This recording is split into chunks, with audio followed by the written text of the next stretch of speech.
Vamos falar um pouquinho hoje sobre as histórias em quadrinhos, mas vamos entender algumas questões relevantes sobre o gênero, certo? Eu trouxe até alguns aqui. Esse aqui é tirinha, né?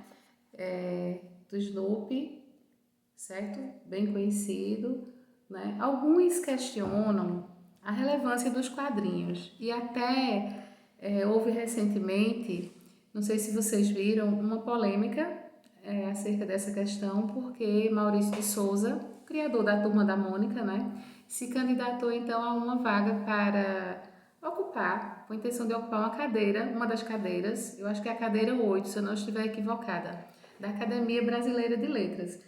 E alguém questionou, né, se ele realmente deveria ser aceito ou não, porque diz que as histórias em quadrinhos não são a literatura. O que é que você acha?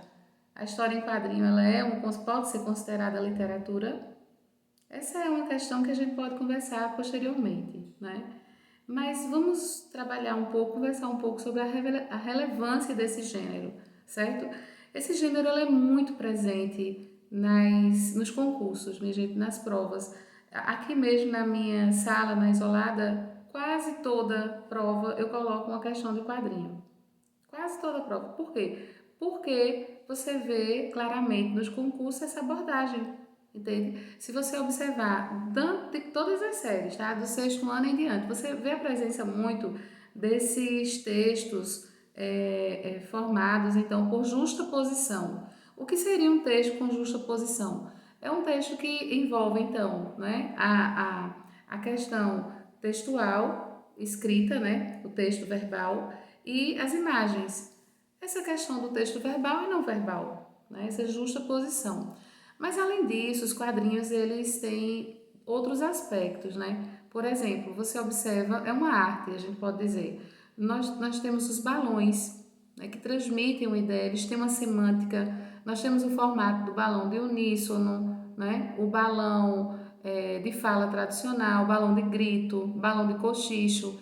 Então, você tem esse aspecto, certo? Além disso, você tem o uso de onomatopeias dentro desse contexto, né, desse texto visual e verbal. Você tem também as expressões faciais, certo? A articulação de cenários. Você tem lá noite, dia. Professora, então qual é o gênero textual, né? Qual é a tipologia, melhor dizendo, desse gênero textual? Sim, porque quadrinhos, as HQs, elas constituem então um gênero textual, tá certo? Quadrinho é um gênero textual. Essa questão dessa formulação, né? Divisão em quadros, por quadros, com imagens e letras, constitui o gênero textual. Quadrinhos. Qual é a tipologia? Narrativa. Por que a gente diz que é narrativa? Porque há personagens, enredo, fala, não é? De personagens, a questão de cenário são os elementos da narrativa, certo? Agora, obviamente, dentro das questões nós vamos ter outros gêneros textuais abordados mesmo dentro do quadrinho. Observe, você pode ter dentro do quadrinho, que é um gênero textual, uma narrativa de aventura, uma lenda sendo contada, não é? Então é um gênero textual riquíssimo, riquíssimo, né? Se a gente considera ou não como um texto literário, é outra questão, mas a gente não pode deixar de lado a relevância desse gênero textual. Isso me faz lembrar, inclusive, a abordagem vocabular, né, que é muito presente nos textos em quadrinhos. É, todas as provas praticamente da Isolada, os simulados, eu abordo quadrinhos. Quando não sou eu mesma que elaboro as questões, eu trago para os meus alunos questões de concurso que abordaram, né, que trouxeram quadrinhos em evidência. Olha, além disso, há uma abordagem grande a gêneros, né, com essa perspectiva de imagens, né, e texto verbal e não verbal muito grande. As charges, desculpem, o cartoon aparece bastante nesse tipo nessas abordagens de provas, né? De concursos, viu? E veja diferentes esferas, certo? Não só com admissão no sexto ano ou com admissão no ensino médio. Você vê a prova do Enem, aí você pode pegar a prova do Enem, você vai ter muitos textos visuais, certo? Textos mistos também, né? Com abordagem verbal e não verbal. Falando de vocabulário, da relevância do vocabulário, eu trouxe um exemplo desse super almanaque aqui, de férias, né? Na minha casa tem vários, porque minha filha sempre gostou bastante dos quadrinhos e eu sempre motivei. Já ouvi pais, alguns pais já vão falar assim, professor, ele não gosta de ler, ele só lê quadrinhos. Minha gente, é uma leitura válida, certo? É recomendada, sim. Claro que a gente não pode ter só um estilo de leitura, né? Nem só, eu só gosto de lendas, eu só gosto de fábulas, eu só gosto de conto maravilhoso, só vou ler isso. Não, você tem que diversificar realmente, né? Mas a gente não pode dizer então que os quadrinhos não são válidos para o desenvolvimento do intelectual, né? Desculpem, do aluno. Muito pelo contrário. Eu lembro de uma ocasião em que minha filha acertou uma questão de vocabulário, né? Quando ela era cursinho, na época, hoje já está na faculdade, na época ela fazia o 5º ano, exatamente, o 5º ano, e a palavra era famélica. Havia um contexto, né? Uma questão assim bem elaborada, mas ela precisava entender então, saber o que era a palavra famélica. Ela acertou a questão. Analisando com ela outros aspectos, eu falei: olha, filho, você acertou a questão, né, que bem interessante, exigiu o conceito de famélica. Parabéns, você acertou. Ela falou: mamãe, eu lembrei de uma situação na turma, de uma historinha, né, de uma história em quadrinhos, da turma da Mônica, inclusive, na qual Magali foi chamada de famélica pelo padeiro, o pai de Quinzinho. Famélica é uma pessoa que sente muita fome. Veja, isso acrescentou ao conhecimento de mundo, ao conhecimento vocabular dela, com certeza, né? E isso acontece com os alunos, sim, né?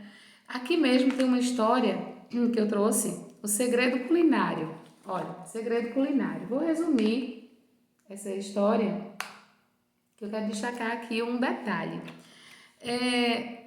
Magali vai à casa, então, de tia Nena, e ela diz a tia Nena come, né? Aqui você vê no início, ó, ela comendo aqui, muito satisfeita, dando para ver direitinho, com o bolo de tia Nena. E ela diz: tia Nena, qual é o segredo desse bolo? Aí tia Nena diz: é bolo de caixa mesmo, uma massa, né? Bolo de caixinha. Comprei a massa e fiz. E daí ela pergunta: qual é o segredo? Qual é o segredo? Tia Nena não quer dizer, mas ela, no final, ela se rende assim: usei ovos de cisnes gagos dos picos nevados dos montes Apalaches. E tem um asterisco e no final tem assim, ó. Observe, Montes Apalaches são uma cordilheira situada no norte do continente americano. Me fale, isso não vai acrescentar ao leitor? Claro que vai, com certeza, né? No final das contas ela esquece, aí pede para um amiguinho escrever, mas o amigo acaba também esquecendo Dudu.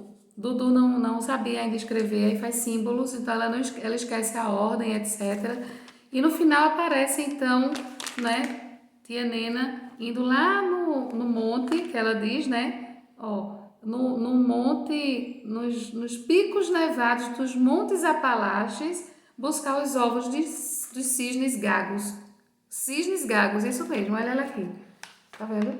Ela indo buscar, porque ninguém, no final da história, Magali não acredita que ela realmente vai pegar, acha que ela não contou o verdadeiro segredo. Mas o que é que isso significa para nós? O que é que isso traz para nós? A questão, né, de observar realmente o contexto. O aluno ele é inserido realmente no mundo da linguagem, da leitura, né? Além disso, desculpem, estou com a garganta um pouco legal. Mas além disso, você observa que há uma questão vocabular, né, que é inserida aqui o aluno, as relações de contexto, que isso com certeza contribui para a interpretação, certo? De texto. Você precisa compreender contextos, vai lhe ajudar a entender o texto e levá-lo então a uma interpretação textual, certo? Claro, as tirinhas, as histórias em quadrinhos e as tirinhas elas são muito utilizadas para diversão. A intenção é divertir, não é?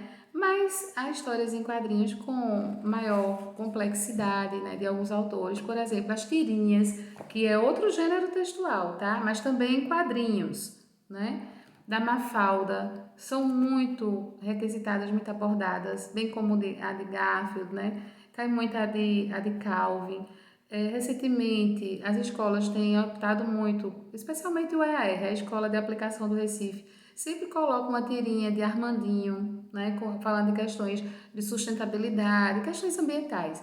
Então, minha gente, o que é que eu quero deixar aqui como mensagem, como observação para os meus alunos, especialmente? As tirinhas, nós falamos do gênero textual, né?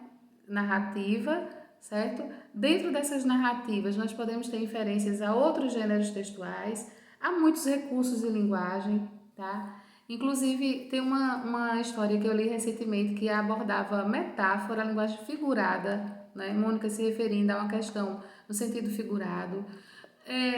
Recentemente, um exemplo que eu lembrei ótimo agora, eu trabalhei metonímia com os alunos, né? Do ensino médio, nós estamos trabalhando figuras de linguagem, estávamos, já mudamos de assunto. E nós citamos uma metonímia, observe, na linguagem de Chico Bento. Chico Bento falando com o amigo, aí o amigo disse, meu pai tem 800 cabeças de gado. Aí Chico Bento disse, meu pai só tem um, mas ele está inteirinho. Ou seja, ele não entendeu a metonímia, né? Especificamente essa questão da sinédoque, ele falou da parte pelo todo, né? Então, não é, obviamente, quando ele falou 800 cabeças de gado, ele não está falando só das cabeças, né? Ele está falando do gado inteiro, isso é uma metonímia.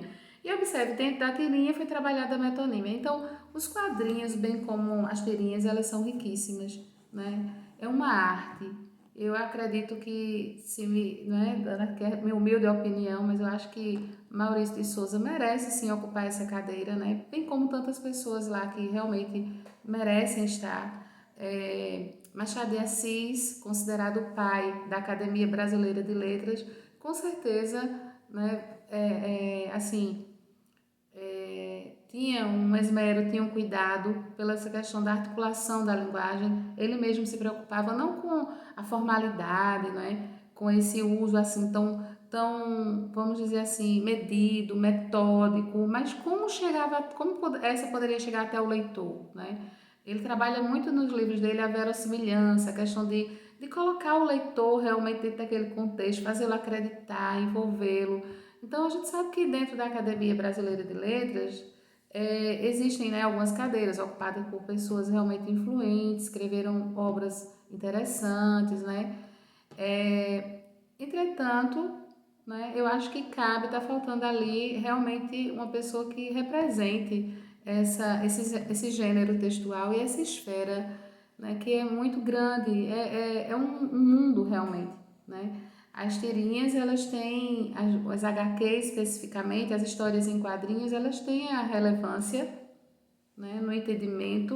Não vamos delimitá-la só à questão de divertir, né, de entreter, mas nós temos a questão de, como nós falamos, da abordagem constante em concurso, dos aspectos de linguagem, dos aspectos textuais, dentre tantas outras questões, né? Abordam temas relacionados, por exemplo, a várias questões sociais importantes, certo? E valem a pena serem lidas, debatidas, discutidas em escola e que sejam dada de fato seja dada de fato a sua relevância, não só na esfera escolar, né? Mas em vários âmbitos também, inclusive na Academia Brasileira de Letras, né? Então, minha gente, um abraço, até a próxima. Espero que vocês possam também se deliciar com esse tipo de leitura.